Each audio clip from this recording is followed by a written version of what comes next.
Welcome to the Life of a Marketer podcast, everyone. Today's guest is Kris. He's a marketing agency owner. And Kris, I'm going to, as usual, let you introduce yourself. Tell us about who you are and what it is that you do.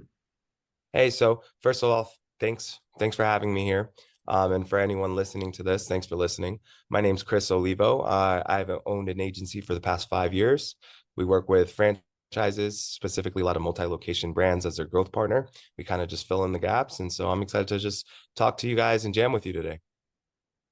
Awesome, awesome. So we were chatting a little bit. Not only is Kris a marketing agency, but he has a new platform that he's developed. Tell us about your platform as well, Kris. Yeah, so I'm super excited about that. And so we're building like the first peer-to-peer personal endorsement platform, right? Because businesses have Google reviews, they have Yelp, kind of that gold standard, whereas people don't really have anything. And so we're building a system to where you can collect testimonials and give testimonials online, and all that is shown in a very, very clean, easy to use profile. And so it's really exciting because we're kind of flipping the review system on its head. You know, traditional review systems have 1 through 5 stars.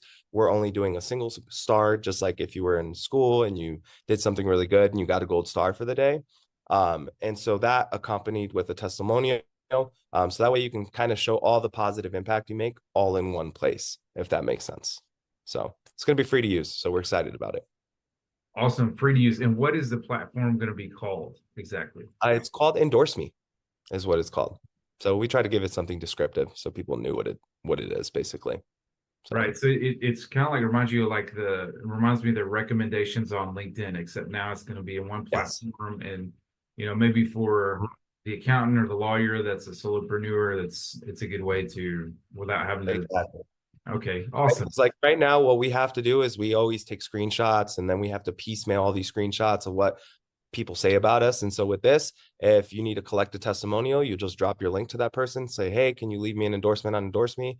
Right. And then they just make a quick profile. They can leave you that endorsement. It's super clean. You'll be able to embed all those endorsements into your site, no longer having to deal with that testimonial chaos kind of problem. And so anybody from realtors to yoga professionals to solopreneurs, it's a platform for you. Awesome. Awesome. I'm looking forward to seeing the platform, Kris. Thank you. Moving on to some more questions in our podcast. What's the best thing about being in the marketing industry? I would say the best thing about being in the marketing industry is really learning how other models work, right? I mean, like we touch so many different kinds of businesses, and it's really cool to see how other people are not only making money, but making impact in the world and kind of being at the forefront of different trends like AI, and all this stuff that's happening. It's very exciting. And the thing is, it's like any business you ever start, you need to advertise it, you need to market it. And so I feel that advertising, marketing, sales, those are some of the most crucial skills to being a successful entrepreneur. And so we get to do that every day. Very Awesome. cool. Awesome. Thanks for sharing that. Of And course. so what sort of advice do you offer to those that are in the marketing industry right now? I would say if you're in the marketing industry right now, you definitely want to stay up on trends, right? Because you don't want to get left behind. But at the same time, you have to know why things work, right? From a psychological perspective. I'm a jujitsu black belt. And so I always explain it in terms of like martial arts or, things like that. It's like you wouldn't come into a class and want to learn all the fancy, trendy stuff that everybody's doing now. You have to learn fundamentals. And so if you're in the marketing industry, if you're new, definitely learn the fundamentals of why things work before you just outsource everything to AI. And so that would be my advice for you. And if you've been around for a long time, then you know about shiny object syndrome. And so there's a fine line between that and, ignoring things that are potentially important like AI and stuff like that. And so it's a matter of kind of just knowing where you are and what you should be paying attention to. All right. So it just occurred to me a really specific question because this is your area of expertise and it's something I find challenging. When you're working with franchises, Mm-hmm. I noticed that when you're running one campaign in one area and you try to duplicate the campaign in another area, it doesn't always work the same way. That's absolutely true. How do you go about circumventing that? Because a lot of people that clients that have franchises. Well, it worked over here, so it should just work over here, just plug and play. What do you do with that? I mean, give us some advice on that. Those of us that are marketers that are watching this and business owners. Yes, so that's definitely a challenge because like most agency owners look for scale in what they're doing, right? They want a niche so that way they can just build out the same things and they have a lot of built-in scale, but like you said, it doesn't always transfer and we do that all the time, right? We look at different markets and we track everything that we're doing. So if we test out ads in one location, right, and it doesn't work in another location, then we're very specific about recording that. And so it's a matter of building up enough of a playbook to where when I drop in this ad in this location doesn't work, I have a plan B. I have a plan C because I've tested things in different markets. And so some markets you just have to figure out why, why it's not working, what angles to pull, what levers to kind of pull on a little bit more. But that's definitely part of the challenge. It's not as straightforward as just copy and paste. So it's just a matter of like having other alternatives and continually split testing. There's no easy way around it. So what are your favorite for lead generation? What are your right now your favorite platforms for franchises in Google. general? I know that's Yeah.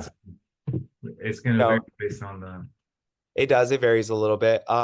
Google mostly for markets that already have an established demand for whatever service it is, right? Because then it's just a matter of taking people that are problem aware and making them solution aware to your brand, right? And then Facebook in markets where there's not really any search volume for the thing that somebody's selling yet, right? And then you have to do a lot more brand awareness to get that search volume up.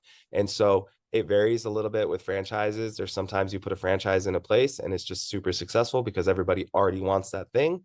Whereas other ones, we got to kind of have to show them over time and nurture them. Mhm. But I like Google more just because, it's easier to channel demand versus kind of create it, right? Mhm.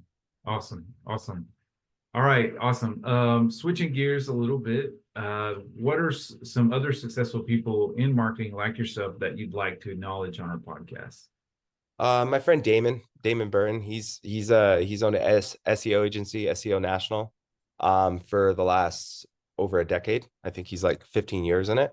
And so he's fantastic. So if you're a business that needs a really, really good SEO company, then I would definitely refer him. They do web development. He works with big brands and stuff like that too. So I would recommend him. That's the first person that pops in my mind. Awesome. And if I let me drop one more person. Kevin Oldham. He's fantastic too. He also works with franchises and he's a franchisor as well. He has a podcast. So if you're a franchise listening to this, you want to talk to another franchisor, jump on a podcast, definitely look that guy up too. He's great. Awesome. Thanks for sharing that. I appreciate that. Of course. Of course. All right, Happy so to. we've got one more question that we always do for fun, and we get lots of crazy answers for this one. For our final question, tell me the oldest technology you remember using. Oof. Probably, I mean, like I grew up in the 90s, kind of before the internet was really the internet.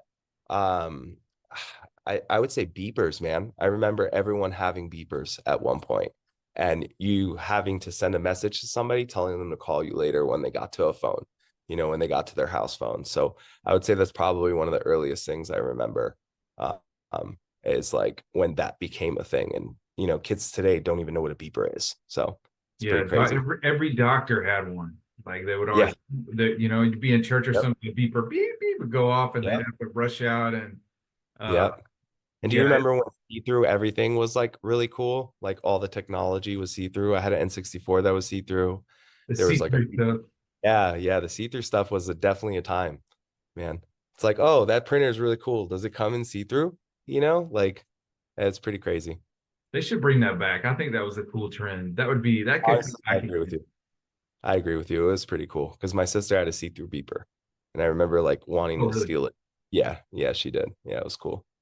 Dude, there was even see-through shoes at one point. Like Nike had Air Forces that you could see through them, but that wasn't a good one because like they would get all foggy because of people's feet and stuff being hot. Like it was kind of gross.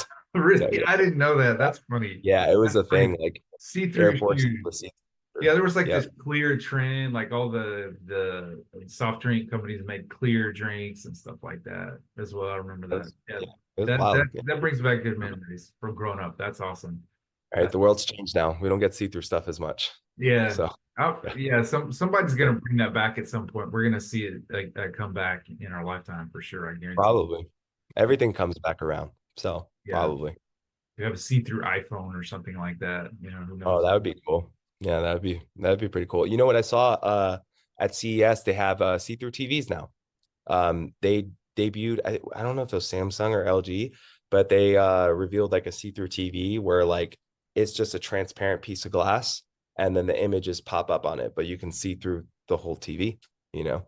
Interesting. Um, yeah, it was really interesting. It's like a window, but a display at the same time, you know. Oh, that's crazy. I'll have to check that out. Where did you see Yeah, that? I saw it. I was like, that's CES? pretty nuts.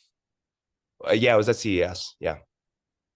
Yeah, Yeah. So if you look it up, CEO see-through TV, you'll probably CES see-through TV, you'll see it. they do anything they can to sell more TVs to try to come up with some feature that's interesting. Yeah. It's I funny. mean, TVs are a crazy industry. You know, they went from like flat screens went from being $8,000 to like $150. You know, it's pretty Yeah, wild. yeah, it is. Yes. Wow. Yeah. It's all right. Well, Kris, we keep our podcast short, so I'm gonna end it here. Everybody, you can catch our podcast on Tuesdays and Thursdays at 11. Something we stream it across social media, so like Facebook, LinkedIn, wherever social media is. We also the podcast. If you want to subscribe to our podcast, you subscribe to it on YouTube. We release it at the same time. And you can also email me, Jared at hiveleadmarketing.com. And I will add you on our email list so that you get we send out an email whenever we release the podcast, so you can get that email as well. Kris, once Awesome. again, you're a great guest. Thanks for being on the podcast. I appreciate you guys for having me. Thank you so much. Hopefully this was entertaining for you guys and have a great day. All right.